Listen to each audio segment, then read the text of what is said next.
Heho Pop Gengs.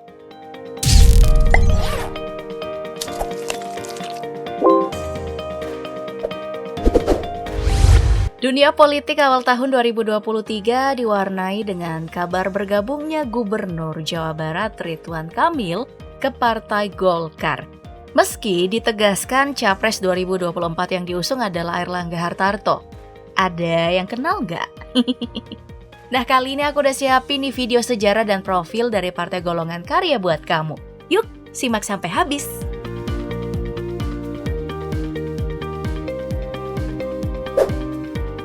Partai Golongan Karya adalah dianggap sebagai partai politik yang tetap awet meski berulang kali dihantam konflik internal dan diterpa isu perpecahan.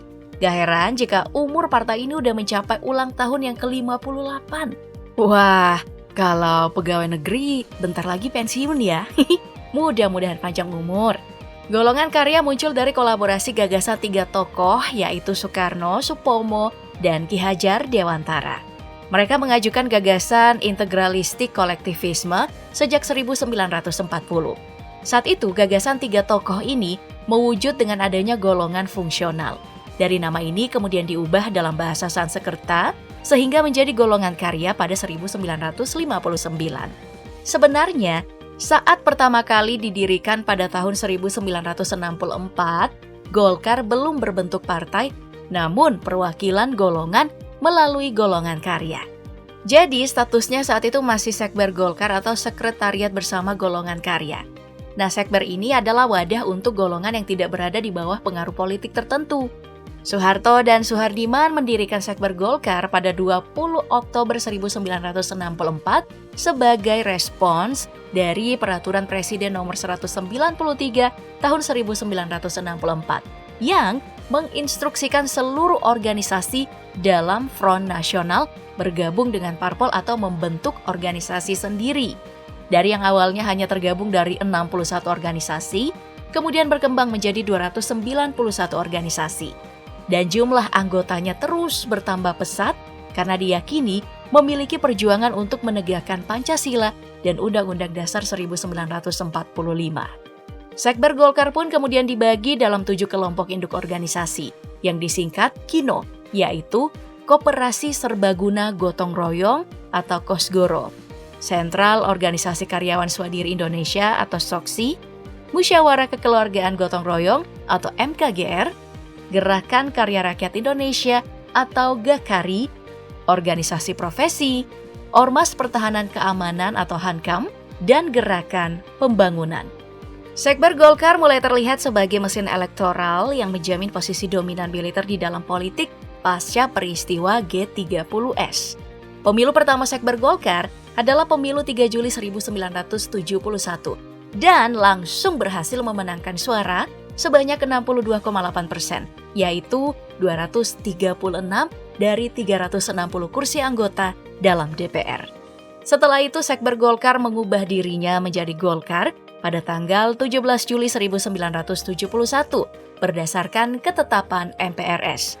Golkar pun memiliki struktur baru yang didominasi dengan kelompok Soeharto dengan militer yang memiliki kekuasaan paling besar selama berpuluh tahun saat Orde Baru berkuasa. Semua politik Orde Baru diciptakan dan kemudian dilaksanakan oleh pimpinan militer dan Golkar, bahkan nih jabatan-jabatan dalam struktur eksekutif, legislatif, dan yudikatif hampir semuanya diduduki oleh kader-kader Golkar. Bahkan, rezim Orde Baru mewajibkan semua pegawai negeri sipil dan anggota Kopri lainnya untuk mendukung Golkar. Makanya, Golkar selalu menang pemilu sejak tahun 1977, 1982, 1987, 1992, dan 1997.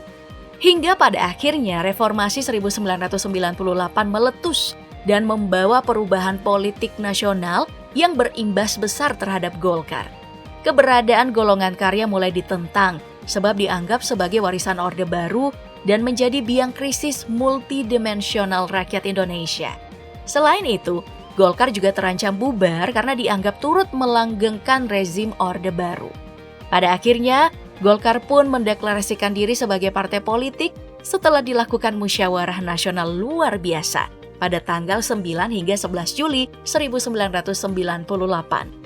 Bersamaan dengan itu terjadi fragmentasi politik nih antara kubu Edi Sudrajat dan Akbar Tanjung. Hingga pada 15 Januari 1999, kubu Edi Sudrajat memutuskan untuk mendirikan partai baru dengan nama Partai Keadilan dan Persatuan alias PKP. Akbar Tanjung, Edi Sudrajat.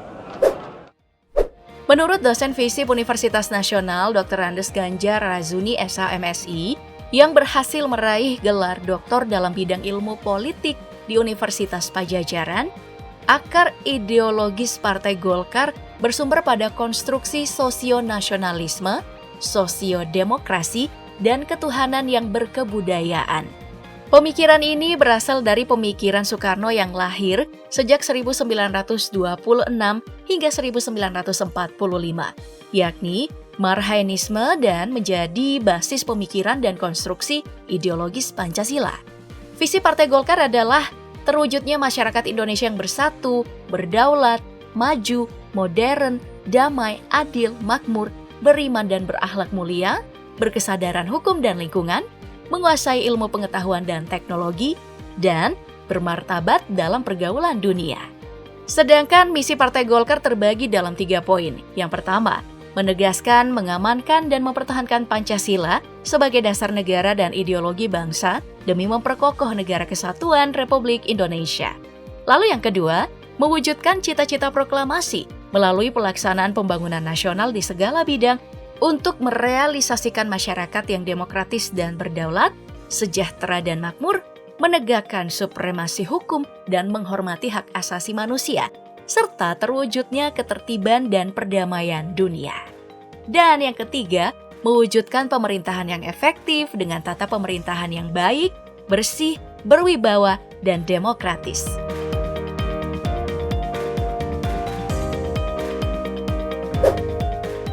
Aku yakin kamu semua udah gak asing ya dengan lambang partai ini, apalagi yang lahir sebelum reformasi. Lambang ini berupa pohon beringin yang dikelilingi untayan padi dan kapas dalam perisai segi 5 dengan pita di bagian bawah bertuliskan golongan karya.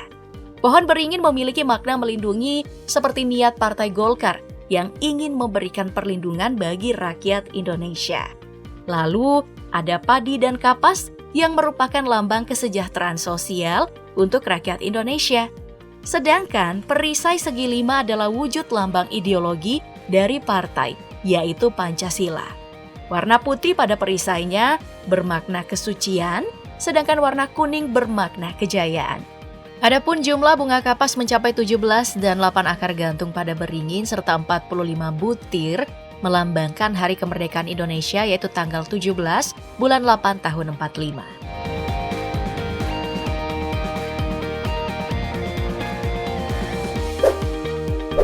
Setelah 58 tahun berdiri, Golkar sudah mengalami banyak pergantian kepengurusan. Ketua Umum pertama ada Brigadir Jenderal TNI Juhartono yang menjabat pada tahun 1964 hingga 1969. Lalu ada Suprapto Sukowati di masa 1969 hingga 1973. Menyusul Amir Murtono pada periode 1973 hingga 1983. Kemudian ada Sudarmono pada periode 1983 hingga 1988. Lalu Wahono pada periode 1988 hingga 1993. Kemudian ada Harmoko pada periode 1993 hingga 1998. Nah, pasca reformasi ada Akbar Tanjung yang menjadi ketua umum pada periode kepengurusan 1998 hingga 2004. Lalu digantikan oleh Yusuf Kala pada periode 2004 hingga 2009. Selanjutnya ada Abu Rizal Bakri pada periode 2009 hingga 2014 dan Januari hingga Mei 2016. Nah, sepanjang tahun 2014 hingga 2016 ini sebenarnya terjadi dualisme kepemimpinan antara Abu Rizal Bakri dan Agung Laksono. Barulah pada periode 2016 hingga 2017 Setia Novanto terpilih menjadi ketua umum. Dan sejak 2017, ketua umum Partai Golkar adalah Airlangga Hartarto hingga saat ini. Dengan jumlah anggota saat ini mencapai 839.187 orang, dengan pengurus mencapai 222 orang. Nah, selama era Soeharto, Golkar selalu memperoleh mayoritas suara. Namun pasca reformasi terjadi penurunan. Apalagi ada beberapa kasus kontroversial yang membuat citra partai ini menurun. Mulai dari kasus politisasi sepak bola pertandingan final Piala AFF 2010 yang melibatkan kader Golkar Nurdin Halid, hingga peristiwa dualisme kepengurusan dalam tubuh Partai Golongan Karya pada akhir 2014. Pada pemilu legislatif 2009, Partai Golongan Karya hanya mendapat 107 kursi atau 19,2% di DPR, setelah mendapat sebanyak 15.037.757 suara. Lalu pada pemilu legislatif 2014, Partai Golongan Karya mendapat 91 kursi atau 16,3% di DPR setelah mendapat sebanyak 18.432.312 suara. Pemilu legislatif 2019, Partai Golongan Karya mendapat 85 kursi atau 14,8% di DPR setelah mendapat sebanyak 17.229.789 suara. Mungkin karena itu di penghujung 2021 lalu, Golkar mendorong ambang batas ditingkatkan menjadi 5%. Soalnya, ambang batas parlemen yang diterapkan pada pemilu 2019 hanya 4%, sehingga partai politik yang perolehan suaranya tidak mencapai 4% total suara sah nasional tidak mendapatkan kursi di DPR RI.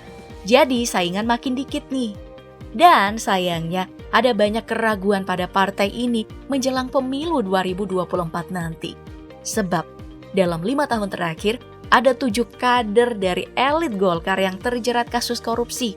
Mereka adalah Aziz Syamsuddin, Alex Nurdin, Idrus Marham, Eni Maulani Saragi, Fahyakun Adriani, Setia Novanto, dan Markus Nari.